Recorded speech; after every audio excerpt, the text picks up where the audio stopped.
guys, welcome again to another episode of the Basecamp here at Ascend Inbound Marketing. Today we have Greg Block. He's our video producer, and we're going to talk a little bit about drones. So we have a drone here, this guy. What's his name, Greg? Little Mavic Pro. That's creative. No, I think it kind of looks like a chicken, but yeah, so we're going to talk about drones and what we use. This is one of the ones that we use sometimes here in the office, as well as some of the certification stuff and then applications of drones for your business if it's something you're interested in. So yeah, to get started, Greg, I think, as there's obviously lots of use cases for drones in businesses, it varies, as far as how we use them for videography and I guess cinematography. Let's talk about that for a second. So, just different types of maybe tactics whenever you are flying your drone, right? Like there's strafes and orbits and things like that. What are some ways that you would incorporate footage to really kind of give that more high-end cinematic feel whenever you're, flying about? Yeah, a lot of, I guess it depends on the business, but like if you want to get a scope of your operations, maybe that's agriculture or a construction company, it gives people a bird's eye view of your projects. The newer drones, you can do time lapses in the sky while it's moving. So some of the obvious reasons to use a drone in, whenever you're shooting would be, capturing shots that you couldn't capture, using other types of whatever jibs or cranes or whatever. And so you mentioned the gimbal, right? So tell us what a gimbal does compared to if you, didn't have a gimbal, right? So gimbals will take out the shake and the X and the Y axes. So the X is almost like a stabilizer for right, the camera? Stabilizer. Okay. So that takes out the shake.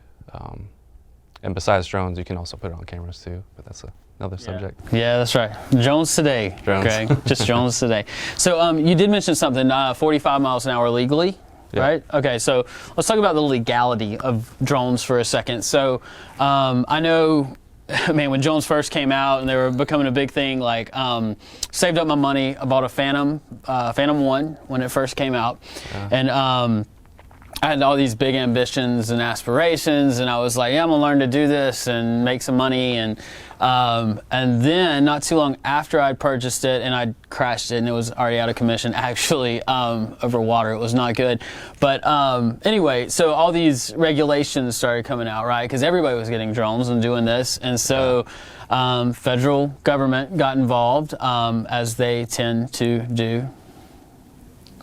And FAA put some regulations on stuff. So I remember that being a big hindrance for me personally. Was like, man, the certification. Right. We're talking about like a pilot's license, right? And so that was intimidating, and I dropped out of it. Let's talk about that though. So I guess first and foremost, there are laws obviously when operating a drone, but even more than that in our business and in any commercial business, right? Like if you are working for any business, there are rules and stuff, right? So what are some of those rules, and then why do those certifications exist?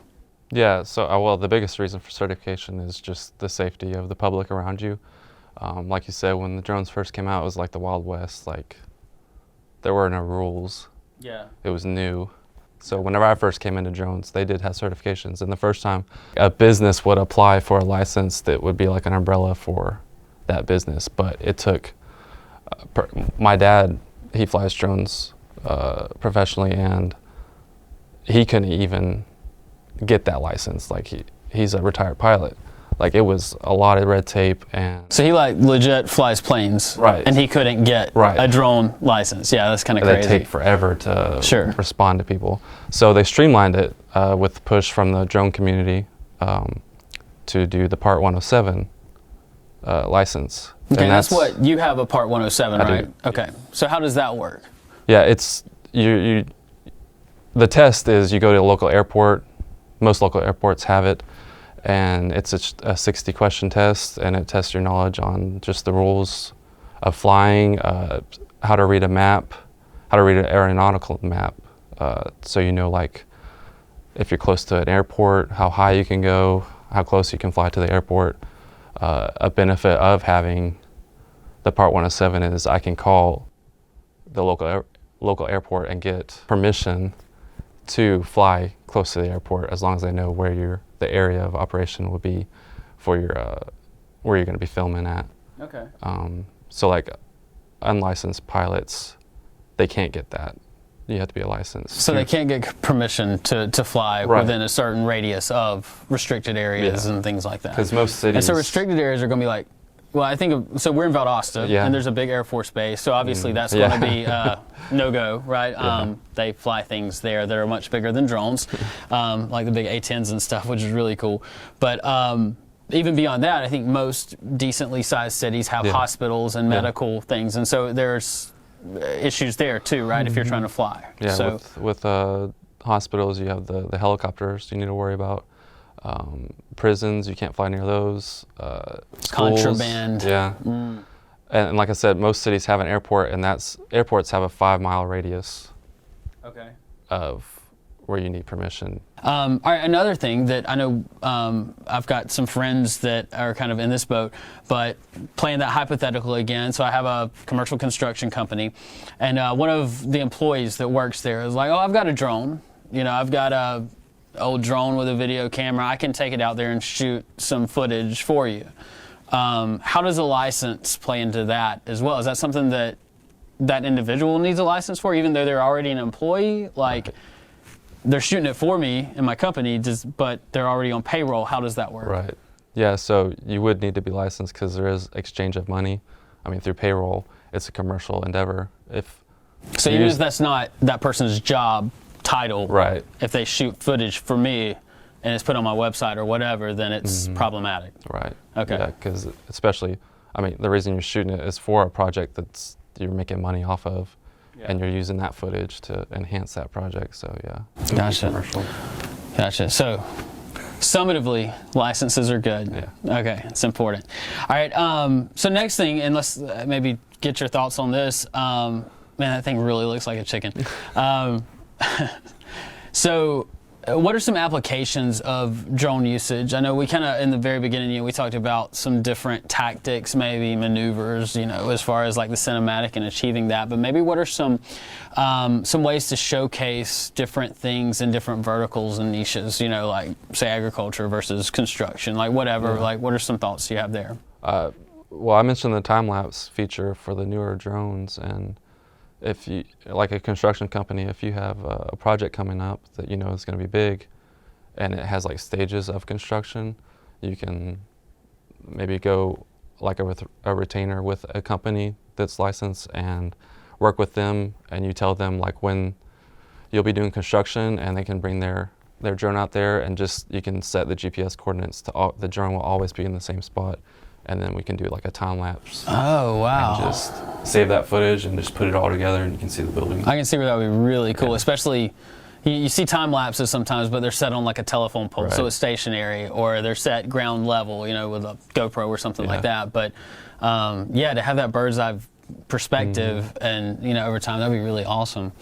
Yeah, I know another thing that we do a lot of also is like one of our clients is in the I guess agriculture sector, and they're doing a lot of sod and landscaping type stuff, and the footage you've pulled back from that is really cool as well.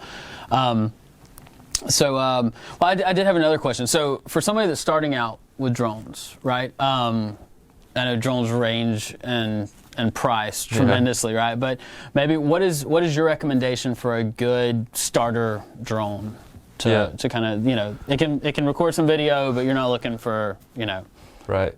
You're still going to spend some money just so you have all those features, safety features, battery runtime.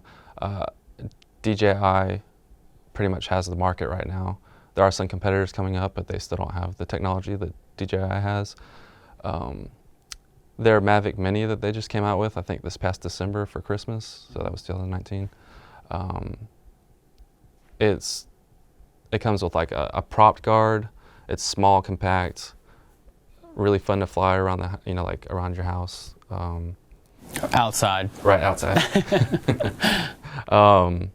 And it's below the weight requirement for registration for recreational use. So like, even if you're flying this drone for recreation use, it's above the weight limit. So you still need to register it just so it has a number. Like, you don't have to take the test, but it needs to be registered through the FAA so they can track those drones if there is an incident. But yeah, with the Mavic Mini, you don't even have to worry about that as long as it's recreational, not commercial. And that runs $400. That's not bad at all. No. That's not bad at all. All right, so maybe like an upgraded version of the Mavic Mini. So what's something that's kind of mid-level? I know drones go from, I didn't know 400, but for a decent one, but you know, like the Phantom 4 is out, I think. There might be a newer one now. I don't know. I don't really keep up with it. I know that's like a $2,000 price point all the way up to, I've got a friend in California that, I mean, he's got like a $200,000, you know, rig. So not on the high end, but you know, something that, you know, if a company was like, man, we're going to do a lot of aerial shots, we'll get one of our guys to go get certified, get the license done, and we'll invest in a drone. What would be a good kind of mid-level recommendation there? I'd still recommend the Mavics, but they have the Mavic 2 now. This is the Mavic Pro, the original.